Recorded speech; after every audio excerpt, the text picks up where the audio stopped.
Hello everyone, good morning to all. तो स्वागत है आप सभी का फिर से न्यूज़पेपर सेशन में। और चलिए शुरू करते हैं आज का न्यूज़पेपर। उसके पहले कोरोना वायरस चल रहा है तो सभी को अपना ध्यान रखना है ना, तभी हम आगे बढ़ पाएंगे और स्टडी भी कर पाएंगे। तो चलिए शुरू करते हैं। तो जो आज की हमारी पहली न्यूज़ है वो कहाँ से आ रही है? बंगाल से आ रही है। क्यों आ रही है? क्योंकि अभी सैटरडे को क्या हुआ, वहाँ पर हिंसा हुई है। किसको लेकर के? इलेक्शन को लेकर के। तो इसमें हुआ ये है कि दो पार्टीज़ की वजह से एक पर्सन की डेथ हुई है और 3 पर्सन की डेथ कब हुई है? जब पुलिस ने क्या किया है? फायरिंग की है। क्यों की है? अपने सेल्फ डिफेंस में किया था, क्योंकि वहाँ पर लोगों ने घेराव पुलिस का कर रहा था और उनकी गाड़ियों पर अटैक कर रहे थे, इसके चलते। तो देख लेते हैं क्या बोला गया कि ममता प्रोवोक्ड पीपल्स सेज शाह, कि ममता जी ने क्या किया? प्रोवोक का मतलब होता है भड़काना।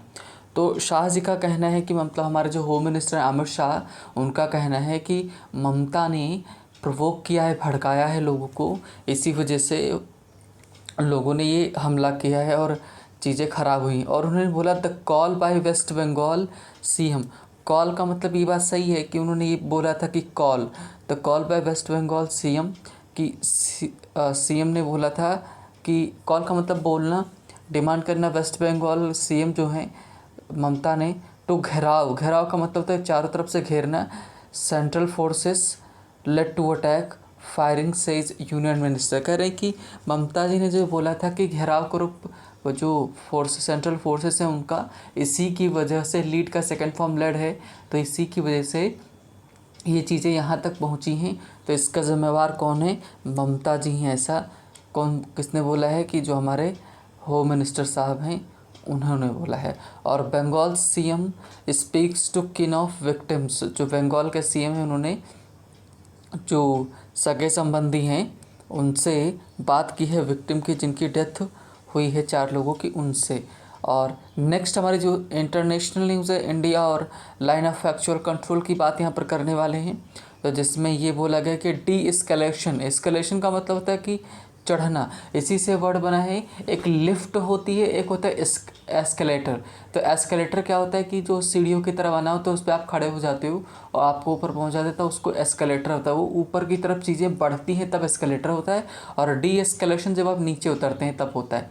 तो जब यहाँ पर जो डी एस्केलेशन है, ट्रेंड पॉजिटिव से इस चाइना, चाइना ने कहा है कि जो डी एस्केलेशन है, कि हम क्या कर रहे हैं कि हम वहाँ से अपने आप को चीज़ें रिमूव कर रहे हैं, है ना, अपने आप को वहाँ से हटा रहे हैं, जो बॉर्डर पर हमने चीज़ें बनाई थी।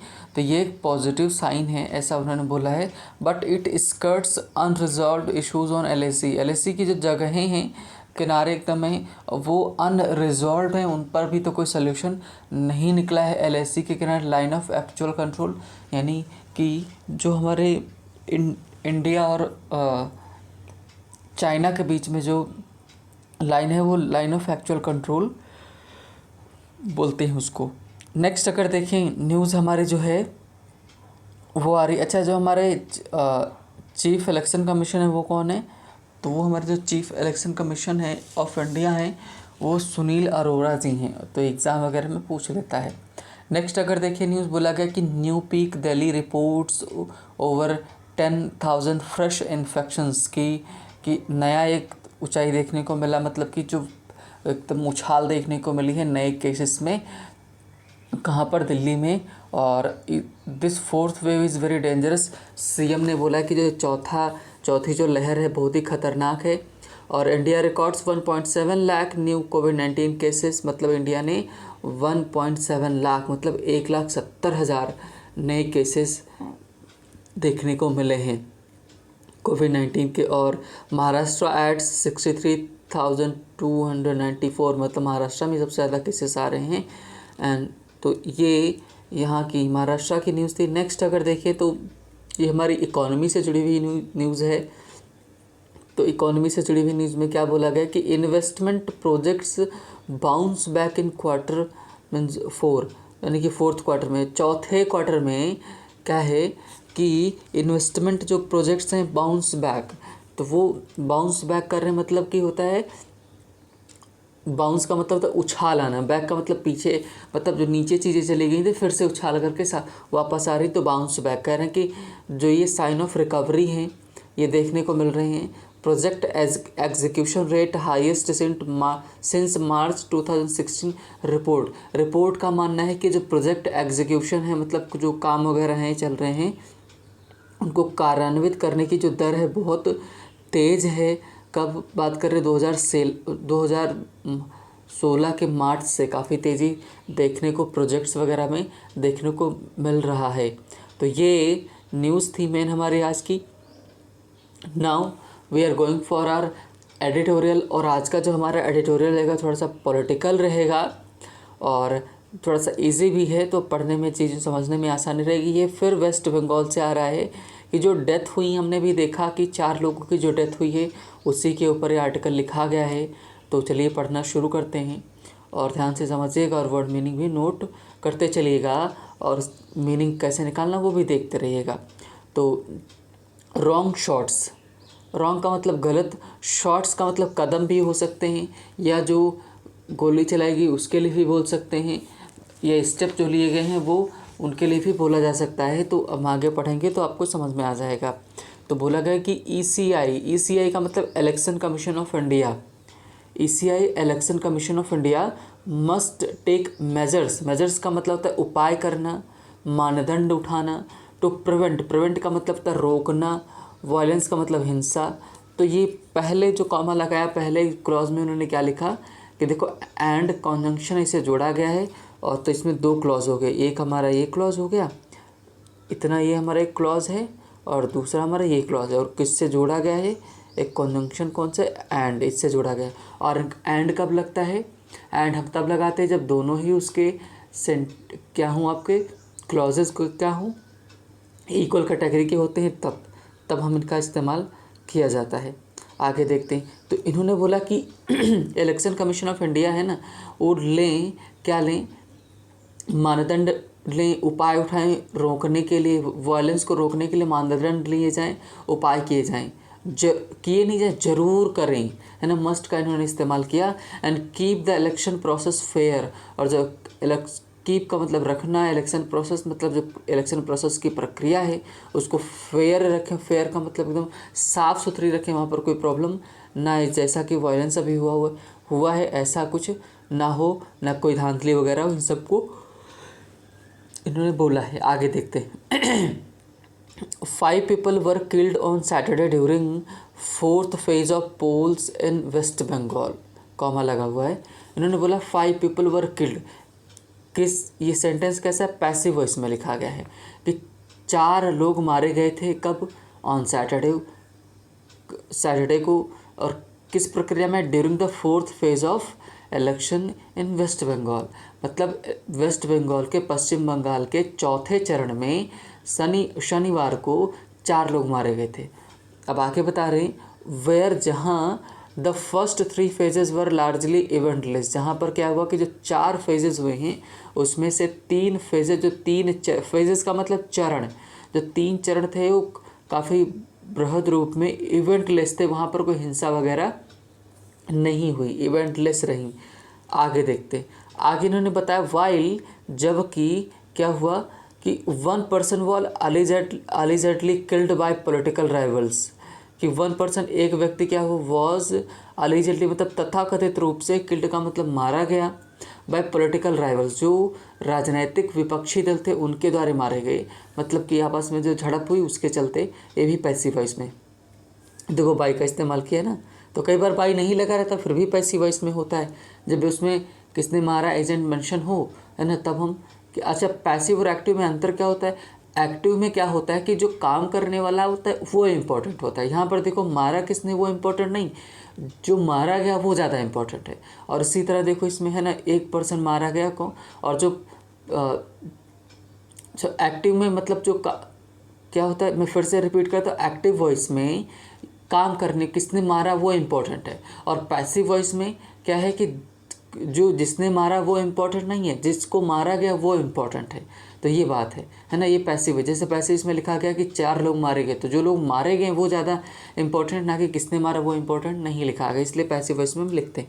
आगे बता रहे हैं कि 4 others were killed when security personnel fired more than 15 rounds in span के मतलब दौरान, समय जो होता है अवधि में, of 2 hours at कोच बहर्स, इसको बिहार भी कई बार लिखा जाता है लेकिन बहर है, बहर्स शीतलकुची असेंबली कॉन्स्टिट्यूंसी। कह रहे हैं कि एक तो अलिजेटली किसके द्वारा, जो पॉलिटिकल राइवल्स थे उनके द्वारा मारा गया। 4 जो लोग मारे गए, अदर जो लोग 4 लोग मारे गए वो सिक्योरिटी पर्सनल के द्वारा फायर किया। कितनी फायर की? 15 राउंड्स की। कितने समय में? 2 घंटे की अवधि में। कहाँ पर? एट कूच बिहार से शीतलकुची असेंबली कॉन्स्टिट्यूंसी जो है वहाँ पर।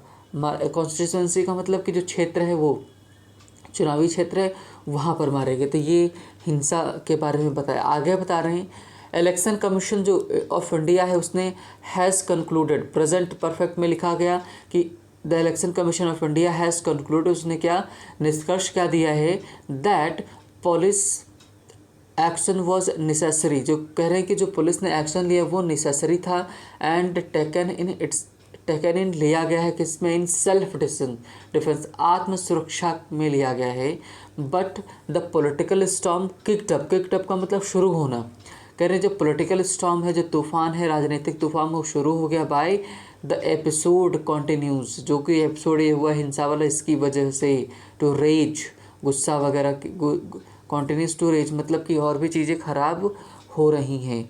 आगे देखें, chief minister Mamata Banerjee has alleged conspiracy by BJP. कह रहे कि चीफ मिनिस्टर ममता बनर्जी हैं, हैज़ अलेज्ड, इन्होंने फिर परफेक्ट में लिखा हुआ है प्रेजेंट परफेक्ट में कि हैज़ अलेज्ड, उन्होंने दोषारोपण किया है, कथित रूप से कहा है कि कॉन्स्पिरेसी जो है ये षड्यंत्र है, कॉन्स्पिरेसी षड्यंत्र है, किसके द्वारा? बीजेपी के द्वारा, टू स्केयर, डराने के लिए, किसको? हर सपोर्टर्स मतलब ममता बनर्जी के सपोर्टर्स को डराने के लिए ये सब किया गया है। किसके द्वारा? ऐसा किसने बोला? चीफ मिनिस्टर ममता बनर्जी ने बोला है। एंड कॉल्ड फॉर, डिमांड की है, कॉल्ड फॉर डिमांड करना, किसका? द रेजिग्नेशन मतलब त्यागपत्र का, किसका? Home minister Amit Shah. तो उन्होंने क्या किया है कि बीजेपी को अलेज किया है, बताया कि ये उनकी कॉन्स्पिरेसी षड्यंत्र है, और अमित शाह से उन्होंने त्यागपत्र की मांग की है। अब आके देखते हैं इन टर्न, प्रत्युत्तर में देखो क्या है, ये तो एक रहा किसने बोला कि ममता बनर्जी ने बोला। अब उनके प्रत्युत्तर में देखो क्या बोला गया, ही सेड मतलब कि चीफ मिनिस्टर ने कहा है, not chief minister, home minister साहब, मतलब कि जो अमित शाह ने, उन्होंने क्या बोला कि chief ministers call to gherao personnel of the central security forces late to fire up, flare up का मतलब क्या होता है कि भड़काना, चीज़ें खराब हुई, कि एक तो प्रोवोक होता मतलब भड़कना। तो कह रहे कि जो चीफ मिनिस्टर की कॉल थी, जो उन्होंने बोला लोगों को कि घेराव का अब देखो ये हिंदी वर्ड घेराव होता है, इन्होंने इंग्लिश में भी इस्तेमाल किया। घेराव का मतलब चारों तरफ से घेरो, किसको? Personal of central security forces, जो सिक्योरिटी फोर्सेस की सेनाएं हैं उनको घेराव करो, ऐसा चीफ मिनिस्टर ममता बनर्जी ने बोला था। ये तो सत्य है। तो होम मिनिस्टर साहब ने बोला है कि लेट टू फ्लेयर अप, उसी की वजह से ये हिंसा हुई है कि जब लोगों ने सुना तब उन्होंने उनके ऊपर सिक्योरिटी फोर्सेस के ऊपर अटैक किया, और इसी के चलते उन्होंने सेल्फ डिफेंस में ऐसा किया है।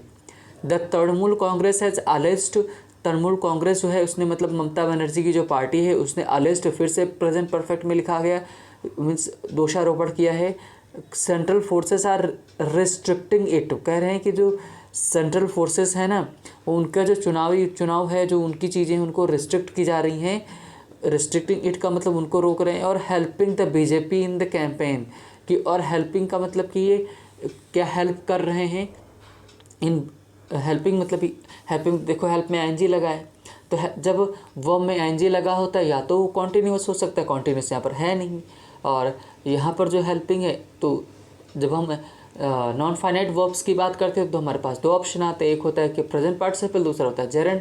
तो जेरेंड है ये, प्रेजेंट पार्टिसिपल नहीं, क्योंकि प्रेजेंट पार्टिसिपल किसका काम करता है कि वो काम करता है एडजेक्टिव का, लेकिन यहाँ पर एडजेक्टिव नहीं है, तो कि कौन हो जाएगा? जेरेंड हो जाएगा। तो helping the BJP in the campaign, कह रहे कि उनको रोक रहे हैं और बीजेपी की हेल्प कर रहे, कौन? Election commission of India. ऐसा किसने बोला? ममता बनर्जी ने अलेज किया है, मतलब दोषारोपण किया है। इट इज़ अनक्लियर, मतलब ये कह रही, ये मीन्स इट इज़ अनक्लियर, ये करे ये अस्पष्ट है, मतलब साफ साफ नहीं है क्या वेदर कि the force use to control the mob, कि फोर्स का इस्तेमाल मॉब देखो दो वर्ड होता है, मॉब होता है और क्राउड होता है। जो मॉब होता है कि एक स्पेशल पर्पस के लिए इकट्ठा, उसको मॉब बोलते हैं, इसीलिए होता है मॉब लिंचिंग, जो भीड़ होती वो। और जो क्राउड होता है CROWD क्राउड, उसका मतलब होता है कि बिना मतलब के जो इकट्ठा हो जाती कहीं भी, उसको बोलते हैं क्राउड। तो कह रहे जो जो ये राइटर बोल रहा है कि ये साफ नहीं है कि जो फोर्सेस थी वो मॉब को कंट्रोल करने के लिए की गई थी, वॉज प्रोपोर्शनेट, और कह रहे कि जो उस हिसाब से तो जो सिक्योरिटी पर्सनल थे वो पर्याप्त रूप में थे, प्रोपोर्शनेट थे, एंड प्रोपोर्शनेट का मतलब समानुपातिक थे, मतलब जिस हिसाब से फोर्स होनी चाहिए थी कंट्रोल करने के लिए वो पर्याप्त रूप थी। And the deaths were avoidable, और डेथ्स क्या थी, अवॉइडेबल थी, उनको अनदेखा किया जा सकता था, मतलब कि वो एक्शन जिन्होंने फायर वगैरह की उसको रोका जा सकता था, ऐसा राइटर का मानना है। और आगे बता रहे हैं कि एल्स जो एल्सवेयर इन द स्टेट, मतलब कि कहीं और स्टेट में क्या हुआ, अ ग्रुप ऑफ पीपल, लोगों के एक समूह ने ट्राइड, पास्ट इंडेफिनिट लिखा गया, try to stop the vehicle of BJP MP। और कहीं और जगह पर क्या हुआ है कि मीन्स जो एल्सवेयर इन द राज्य में, जो वेस्ट बंगाल में एक ग्रुप था लोगों का, उसने कोशिश की बीजेपी के जो MP हैं, मेंबर ऑफ पार्लियामेंट है, उनको रोकने की। तो कहने का मतलब क्या है कि भाई दोनों तरफ से चीज़ें ख़राब हो रही, इस वजह से ये चीज़ें हो रही हैं। All these are bad omens, omens का मतलब होता है चिन्ह। तो ये जो साइन है ना, मतलब जिसको बोलते हैं कि अपशगुन है, बोला मतलब बैड ओमेंस का मतलब अपशगुन होता है, और गुड ओमेंस का मतलब शगुन होता है। कह रहे कि जो ये जो चिन्ह है ना, ये सब बहुत चीज़ें ख़राब हैं, साइन जो है ख़राब है। Against the backdrop of intensely competitive political battle between miss Banerjee's Trinamool and BJP. कह रहे बीजेपी और जो तृणमूल कांग्रेस है उसके बीच में जो इलेक्शन चल रहा है बहुत ही प्रतियोगात्मक है, इंटेंसली प्रतियोगात्मक है, बोलो बहुत ही गहरा जो इलेक्शन का चल रहा है, दोनों के बीच में प्रतियोगिता चल रही है, उसके पृष्ठभूमि में मीन्स बहुत ही चीज़ें ख़राब हैं, कह रहे हैं, है ना। आगे अगर देखें नेक्स्ट पैरा में हम देखते हैं, तो इन्होंने अभी तक क्या किया कि दोनों लोग के बारे में बताया कि इंट्रोडक्शन वगैरह कराया। हम आगे देखते हैं, आगे बता रहे हैं the election commission of India's role in Bengal has been called into question. Call into question का मतलब होता है कि संदेह करना, संदेह किया गया। कह रहे कि जो इलेक्शन कमीशन का रोल है किसमें, वेस्ट बंगाल में, उसके ऊपर संदेह किया गया। हैज़ बीन कॉल्ड मतलब उसके ऊपर संदेह किया गया, फिर पैसिव वॉइस में लिखा गया है। बाय अपोजिशन पार्टीज़ के द्वारा, जो विपक्ष में पार्टी हैं उनके द्वारा, फॉर वेरियस रीजन्स, कई कारणों से, एक वजह से नहीं कई कारणों से। It's explanation for spreading the polls over 8 phases over a month has not mitigated the concern that it gave undue advantage to the BJP। अब क्या बता रहे हैं कि इट्स एक्सप्लेनेशन, जो इसका एक्सप्लेनेशन है, इसने व्याख्या दी है, इसने उत्तर जवाब दिया है क्या कि spreading the polls over, spreading जो पोल है उसको क्या करना, स्प्रेड करना, फैलाना, ओवर 8 फेजेस, 8 चरणों में करना, और ओवर अ मंथ मतलब 1 महीने तक चलाना।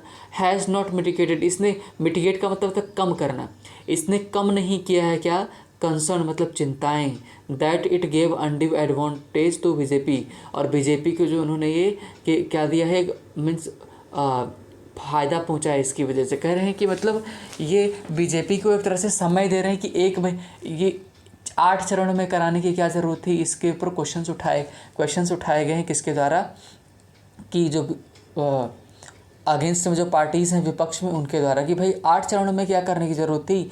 तो राइटर के हिसाब से ये किसको फ़ायदा पहुंचा रहे हैं, बीजेपी को फ़ायदा पहुंचा रहे हैं। Its practice of deploying civil and police officials is a time tested measures, है ना। कह रहे कि जो इनकी प्रैक्टिस है, इनका जो अभ्यास है कि रीडिप्लॉइंग, उन्होंने फिर से रीडिप्लॉय किया है, कि तैनात किया है civil and police officials in time tested measures, मतलब कि पर्याप्त रूप में जो टाइम टेस्टेड का मतलब कि जितने में होना चाहिए था उन्होंने, to keep the election process fair, है ना, कि इलेक्शन प्रोसेस को फेयर एकदम साफ सुथरा रखने के लिए वो सही है। हावेवर, हालांकि if redeployment leads to administrative chaos partisanship. कह रहे हैं कि जो डिप्लॉयमेंट जो है, मतलब वहाँ पर जो लोग लगाए गए हैं उसकी वजह से भी एडमिनिस्ट्रेटिव क्योस फैल जाता है, अव्यवस्था फैलती है और जो लोग बट पार्टीशनशिप हो जाता है, बढ़ जाते हैं। It is a matter of concern, तो ये चिंता का विषय है, ये राइटर कह रहा है। आगे देखो, वाइल, जबकि क्या है कि the election commission has proactive का मतलब होता है कि सपोर्ट करना है, सक्रिय रहना, in acting on charges of religious appeals made by Trinamool leaders including Mamata Banerjee. कह रहे हैं कि जो इलेक्शन कमीशन है ना वो एकदम सक्रिय रहा है, किसको एक्ट करने में, किसके चार्जेस अगर लगाने में, रिलीजियस अपील्स जो की गई हैं किसके द्वारा, तृणमूल लीडर्स के द्वारा। उसमें शामिल भी कौन है, ममता बनर्जी। कह रहे हैं कि जो ममता बनर्जी ने और कि उनकी जो पार्टी ने जो रिलीजियस अपील की थी लोगों के से कि भाई बीजेपी समझ वाली है, आप लोग मीन्स असमझ वाले हो, तो इस तरह करके आप हमको सपोर्ट करो, मतलब जो जाति विविधता की थी, तो उसमें इलेक्शन कमीशन ने इनके ऊपर चार्जेस लगाए थे, उसमें बड़ी एक्टिव रही। राइटर कह रहा है such alacrity has been missing in its dealing with BJP. कह रहे कि बीजेपी से डील करने में ये इतनी सक्रियता नहीं दिखाई गई है, इतनी सक्रियता नहीं दिखाई गई। BJP leaders have made bras and communal appeals. कह रहे कि जो बीजेपी के लीडर हैं इन्होंने और भी ख़राब बेशर्म वाले अपील की है, कम्युनल की है।